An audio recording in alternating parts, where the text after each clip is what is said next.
Hey, welcome to Unit 3, Lesson 5. This is solving equations with variables on both sides.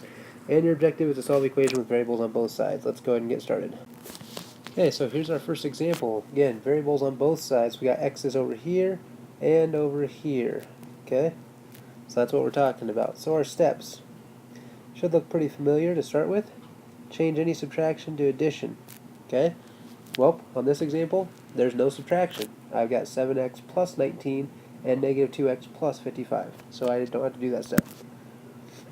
Next step is to distribute if necessary. Okay?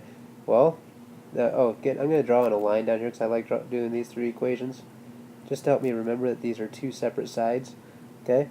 Well, there's no distributing on this side and no distributing on this side. So we keep moving on. Next is to combine any like terms if they're on the same side of the equal sign. Okay? Well, over here, I've got no like terms. I can't take x's plus 19. And over here, I can't take x's plus 55. So, move on again. Next is to get the constants on the same side of the equation. Okay? So this is where things get a little tricky. Remember, constants are just numbers. Okay? Numbers that don't have a variable with them. So when I talk constants, I'm talking 19 and 55. Okay? Those are my constants in this case. Okay, the ones that just are numbers. So I need to get them on the same side of the equation. Okay? Eventually what's going to have to happen is I'm going to have to get my variables on one side and my constants are just numbers on the other side so I can solve for what the x is. Okay? Well, because we told you before we always like your variables over here. Okay? I want to get numbers away from over here. So I want to get rid of this 19 that's right here on the same side as my x. Okay? Because I'm going to want my x's to be over here. So I'm going to get rid of the 19 with a negative 19. And over here a negative 19. Well, 19 minus 19 cancels, means I just have 7x over here. Equals, I still got negative 2x.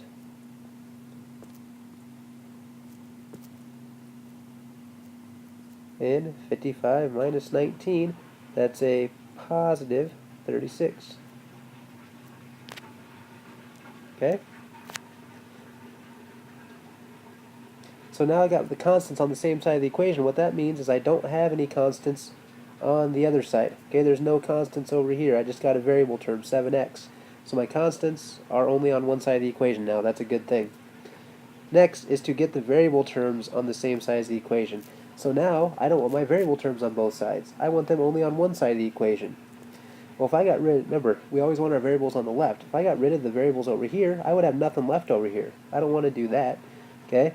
So I want to get my variables on the left side, which means I can't have any variables on the right.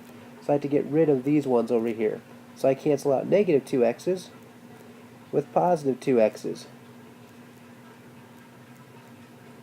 And that gets rid of these. They cancel each other out, so I have just a positive 36 over here all of a sudden. And over here, 7x plus 2x is 9x. So now I got my variable terms on one side and my constant on the other side. That's exactly what I want, because now I know how to solve this equation. And the last thing you need to do is isolate the variable. So we do that by dividing by 9 on both sides. And I get x is equal to 4. Okay? And I'm done. So again, these can get a little tricky, but they're not too bad once you get the hang of them. So let's go on to another example. Now here's a good one. And you'll notice I have the word proof there. Okay, some of these you'll be required to write proofs again. So I'm going to go ahead and draw this big long line down here. Okay.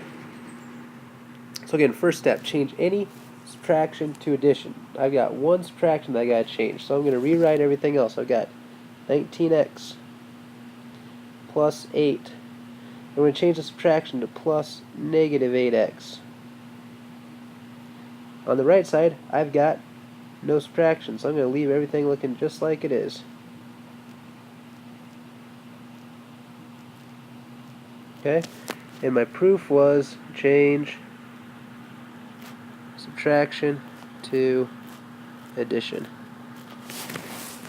Okay, step 2 says I need to distribute if I need to. Well, on the left side there's no distributing, so I'm going to leave it the same.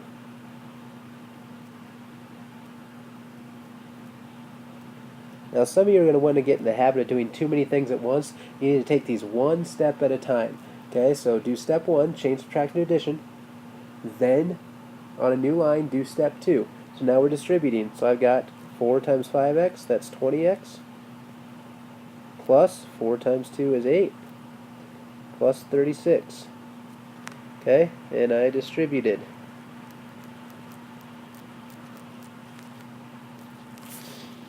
Next thing is to combine like terms. So this is a step on itself. So on the left side first, I've got like terms. I've got 19x's and negative 8x's. 19x's and negative 8x's make 11x's.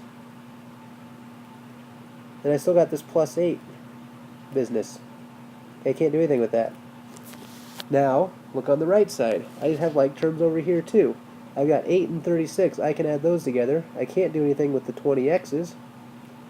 But I can add 8 and 36 and get 44.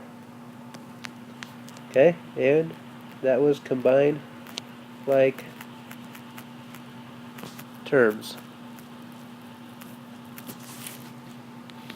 Now again, we need to get our constants away from one side, get them only on one side. So again, it makes sense to get our constants on the right side because our variables want to go to the left. So I'm going to get rid of this positive 8 over here by taking away 8 from both sides, or doing negative 8 to both sides. Now I didn't say this on the last slide, but notice where I line up the 8. Okay, I can't take 20x minus 8 because they're not the same terms. Okay, they're not both x's, so I line them up with the term it's alike with. So 8 minus 8, that cancels, leaves me with 11x's over here. I don't do anything with the 20x's here. And 44 minus 8 is positive 36. Okay? Now, what did I do to both sides? Remember those properties we talked about? I subtracted the same thing from both sides. That doesn't change my equation. So that's the subtraction property of equality. Saying I can take away the same thing from both sides of an equation and it doesn't change the equation. Alright? Well, now I got to get my x's only on the left side, so I got to cancel out my positive 20x's over here with negative 20x's. Okay? Now I'm subtracting these, so remember, this is like adding negative 20x to both sides. Well, 20x and negative 20x cancel, leaves me with 36 over here. And 11 plus negative 20 is negative 9x's. And again, that was the subtraction property of equality again. Subtracted the same thing from both sides.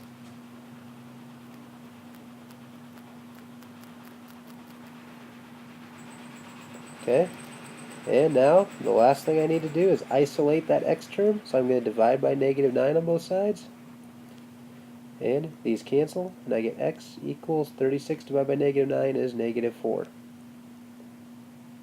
And that was the division property of equality.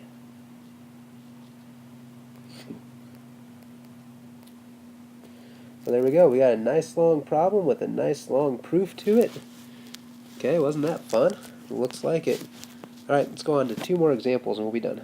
Okay, here we got a definition we need to know. An identity is an equation that is true for all values of the variable. I mean, it doesn't matter what number I put in for x, I will always get an equation that's true. Okay, I mean, any number could work. Alright, and here we'll look at an example of that and what it looks like to prove this, okay? So I'm going to go ahead and tell you this is an identity. Some of you will be able to see right away. What does it look like they did from the left side to get to the right side? Okay, well it looks like they just distributed. They took 3 times x plus 3 times 2 and got 3x plus 6. Okay, that's the distributive property. But let's show what this looks like to prove this, okay? So first thing, again, we're supposed to do is change, subtraction, and addition. We don't need to. Next thing we need to do is distribute. So 3 times x plus 3 times 2, which is 6, equals 3x plus 6. Now some of you will be able to look at this and say, yeah, 3x plus 6 is the exact same as 3x plus 6. But I want to keep you going on this. So the next thing we need to do is get the constants all on the right side. Okay, so get them away from the left side. So we're going to do a negative 6 to both sides and get 3x equals And 6 minus 6 cancels out over here too. So we got 3x equals 3x. Alright? Well, again, you should be able to tell, man, Mr. Harris, that makes sense. Okay, 3x equals 3x. Yeah, always. Now, again, we could still take this farther and do a negative 3x to both sides like we're solving for the variable. Well, 3x minus 3x is 0 equals 3x minus 3x is 0. And this right here is always true. 0 always equals 0. This is always true. 3x always equals 3x. Okay? I want you to show your work all the way down though, till we get something like 0 minus or 0 equals 0. Okay? But that's always true. If you get something that looks like this, where you get the same exact thing on both sides, okay? It's always true. Then this is an identity. Okay? That's what an identity looks like. It doesn't matter what I plug in for x. Okay? Any number works. So again, I could say x equals any number. Okay? Put in 1. 1 plus 2 is 3. 3 times 3 is 9 on the left side. And over here, 3 times 1 is 1. Or sorry, 3 times 1 is 3. 3 plus 6 is 9. I get 9 on both sides. It works. Okay? So when you get something that's always true, then it's an identity. Let's look at another kind of example here. So again, we solve this. We got all addition, so we're just going to change, or we're going to go ahead and distribute this. So I got 2x plus 4 equals 4x plus 6 plus negative 2x.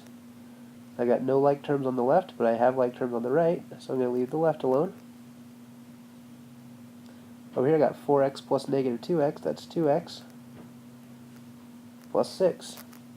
So I got 2x plus 4 equals 2x plus 6. Again, let's go get our constants away from one side. So I'm going to do negative 4 and negative 4. And I get 2x equals 2x, and then 6 minus 4, that's positive 2. Okay, now I got to get my variables all on one side, so I'm going to do a negative 2x to both sides. 2x minus 2x is 0, so that cancels. That's 0 x's. Leaves me a 2 over here. Get over here, 2x minus 2x, that's 0. So here, I got 0 equals 2. 0 equals 2. This is never true. So what kind of solution do you think this equation has? If when I solve it I get something that's never true, that means the equation is never true. That means that x equals no solution. Because it doesn't matter what I plug in, I'm never going to get an answer that's true. Okay, so again, identities are when you get something that's always true, something that's equal to itself, and there's no solution when you get something that's never true. Alright? Okay, if you got any questions, go ahead and ask. Otherwise, good luck on your homework.